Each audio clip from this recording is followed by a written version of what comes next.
Hey, David, I'm just doing a sound check real quick. Thanks.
All right, good morning, everyone. It's 8:45 according to T-Mobile, so we're going to go ahead and get started. Thank you, Renee, for running the slideshow for me. I'm here at Tripler, so if my signal is bad, let me know. I'm going to do my best. So go ahead, Renee, please hit the next slide. Next slide, please, Renee.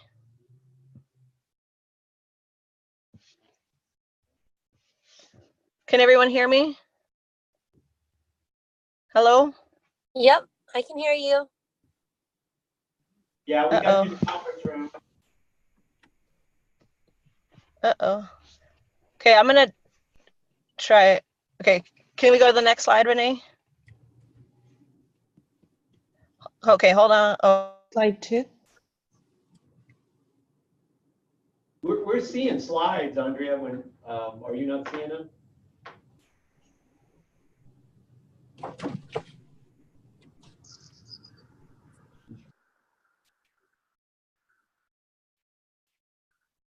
hello? Okay, sorry about that. So I'm going to do this from my phone instead. So we're going to talk today about realtor safety. It is something that's been just kind of on my mind a lot lately. I don't know if you guys get the HBR or the NAR updates, but this was in an article that they sent about maybe a month ago. And these are just a few of the people in the headlines in the last 10 years. And this is obviously not everyone, but it's not something that we have to worry about constantly, like, oh, we're in a super dangerous job, like some kind of law enforcement or something like that. But it's something that we should definitely be cognizant of and be aware of. So these are two realtors and an investor who had an unfortunate situation at, a model home, a brand new townhouse, and then a property out in the middle of an abandoned property in the middle of nowhere. And we do have those types of properties where we are. So it's just something to be aware of. So the next slide, Renee, if you would, it's a video that I think explains some of the basic realtor safety better than I could. And so I'm just going to go ahead and play it. Please, Renee.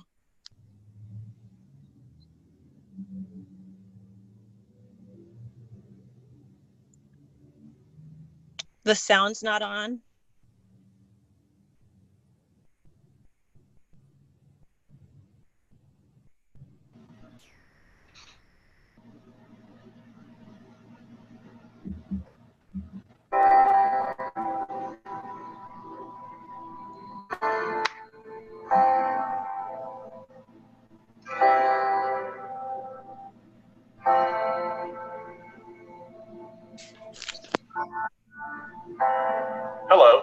Captain Ken Malcolm. I'm a 30-year law enforcement officer and a 20-year personal safety instructor for real estate agents. In order for a real estate agent to be attacked, 3 elements must exist: ability, desire, and opportunity. The attacker is either an opportunist or predator. They are both equally as dangerous as the other and possess the ability and desire to attack. You have little control over these elements, but you do have some control over the third element, opportunity. The key here is look for ways to limit the opportunities of attack. Hello, I'm Philip Bradford. Welcome to this edition of Stay Safe in 5, where we teach you how to stay safe 5 minutes at a time. Today our focus is on methods to help you avoid dangerous situations where you, the real estate professional, can get hurt. Whenever possible, meet clients at your office or at a location where you are seen with the client. Opportunists, and especially predators, hate witnesses.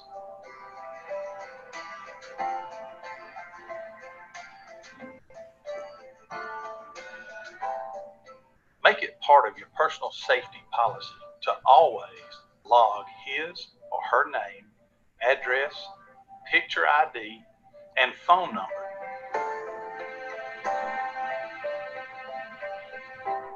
Notify a coworker, family member, or friend of your agenda.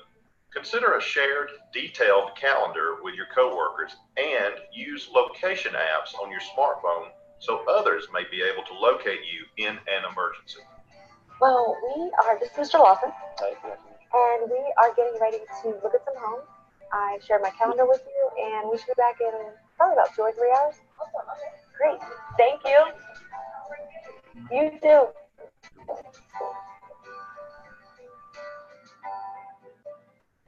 Most safety practitioners recommend that you travel in separate vehicles to a property. Your vehicle can provide a means of escape if your encounter becomes dangerous. Remember, if your client intends to attack you, they may attempt this in a vehicle. Avoid parking in the driveway so you won't get blocked in. And before you exit your vehicle, make sure you're aware of your surroundings.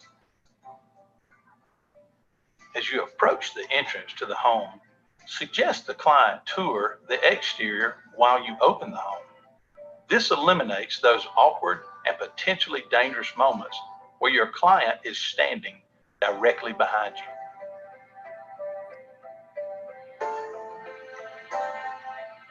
While touring the property, maintain a safe distance from your client. Let your client take the lead while you remain in the doorway of each room. This will help you avoid being trapped. And always try to avoid basements. And in the event your encounter becomes dangerous, you must have a plan in place to defend yourself. As you can see, letting your guard down for one moment can place you in a very dangerous situation.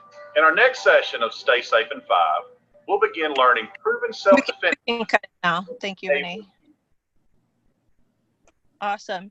So those are, they have a series of videos, and I thought that one that was the most detailed for what we're going to be doing on a daily basis.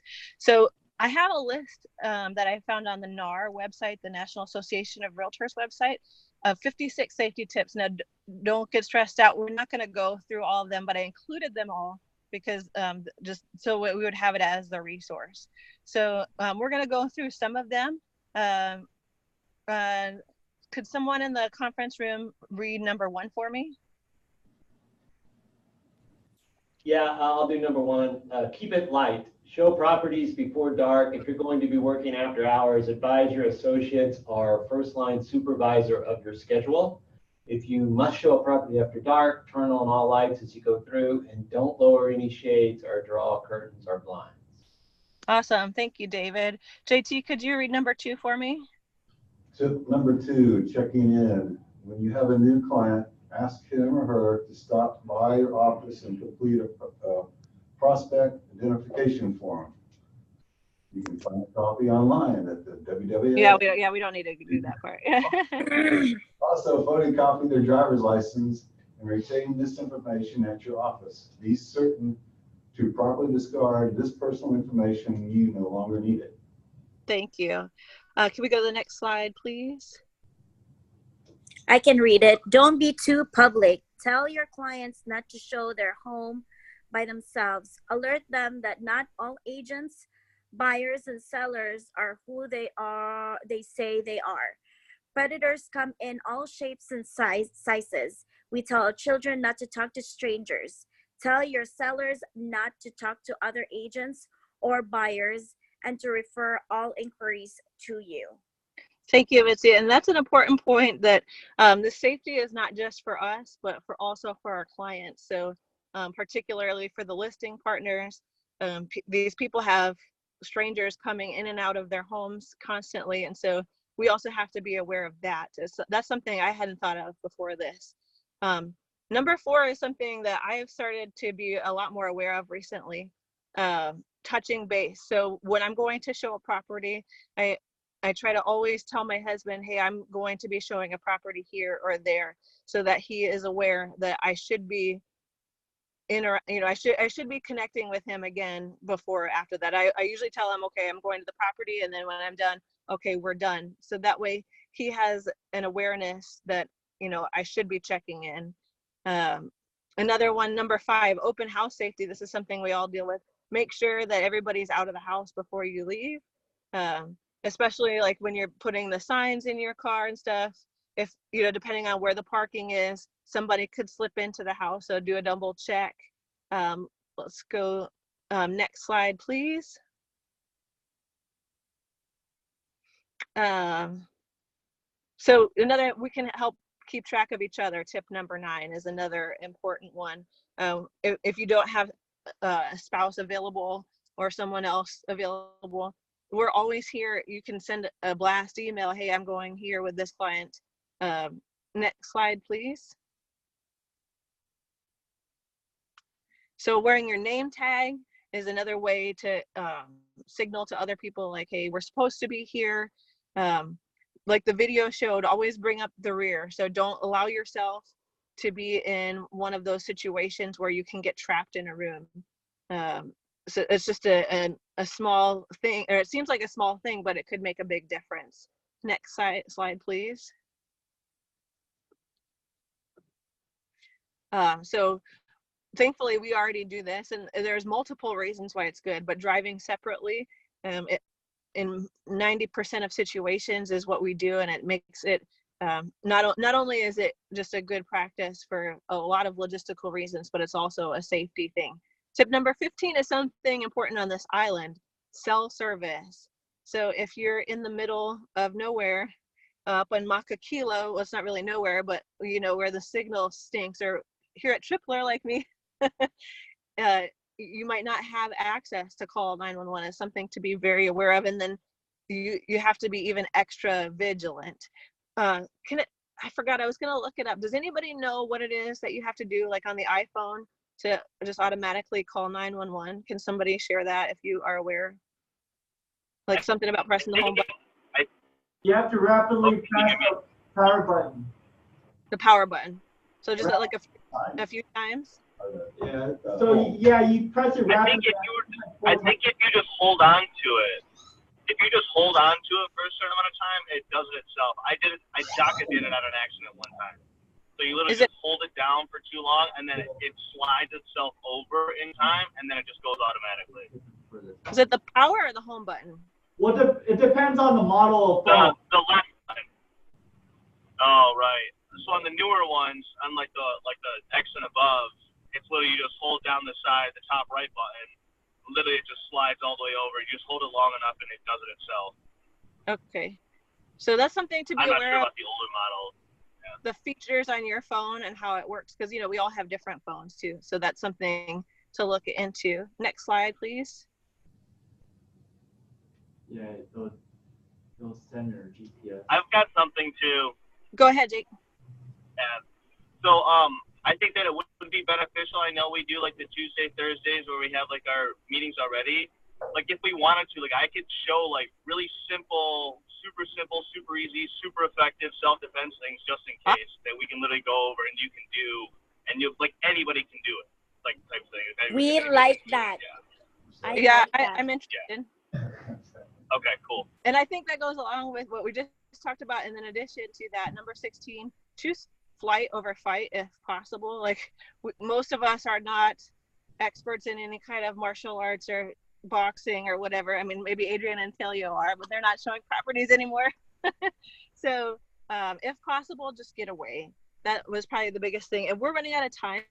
So just a couple more things that I wanted to highlight from the tips. And this will go out in the, Renee has this so she can share it as far as all of these safety tips. But the biggest thing that kept coming up over and over again is be aware of your surroundings. So regardless of, what the circumstances limitations are, just constantly, in the military, we said, keep your head on a swivel.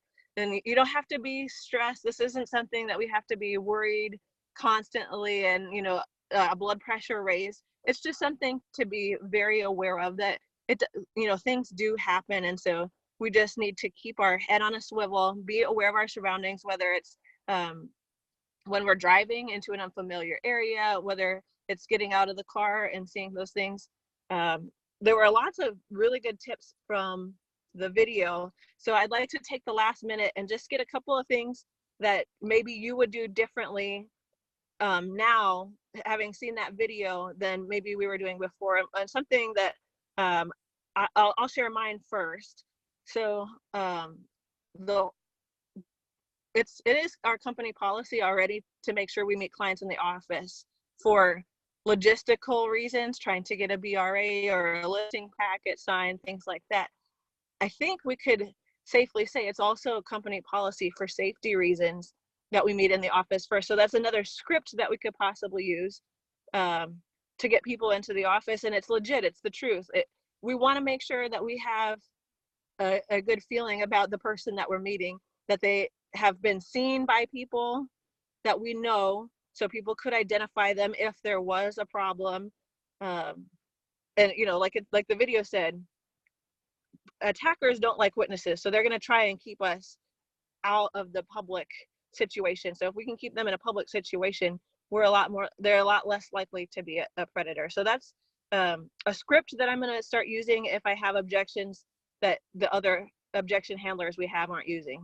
So can someone else share, a couple, 2 or 3 people? I want to, hello, can you hear me? Sorry, somebody called. Yeah, good. Yeah, I want to share when you open the property, when you show the property, I always have someone right behind me. And then I kind of have to kneel down to open the lockbox. And it's that awkward moment. So this is a good tip to have, your client check the surroundings, so it's not going to be awkward when you open the door. That's a good one for me. Awesome. Do we have anyone else? Hey, Andrea. Yeah, Veronica. Hey, did you? I kind of jumped a little bit later, but did you guys discuss the like a code word or something? Oh, that's a great idea. That was in the tips, and then we didn't get that far. So gotcha. Thank you for bringing that up. As a team, maybe we can discuss at the meeting like a code word that we could use, or unless we already have one that just hasn't been passed, because we're a lot of us, there's been a lot of turnover. So maybe we should talk about that at the meeting today. Anyone else? So hello? So what Veronica was talking about is, if you're in trouble or you feel like you might be in trouble, then you can call someone from the office and have a code word like the red file and say, hey, I'm with Mr. or Mrs. So-and-so at this property. We're thinking about this. Could you please check the red file for me? And we, just come up with something like that. Whatever code word it is, and that signals to somebody like, hey, we need to go take care, to get help out to this agent. So thank you so much. There are way more tips on this. There's some resources on the end of the slideshow, articles. There are a ton of safety apps that you can use. And so I shared those resources on the article. There's just way too much for one huddle. But I appreciate your time. This is something that's just been really on my mind a lot, because it is something that I didn't really know a lot of these things. And so I'm going to implement a lot of those things in my own personal practices. So thank you guys. That's all I've got. Thank you. Thank you, Andrea. Great huddle. Thank you. Thank you. Yeah, that's awesome. Thank you.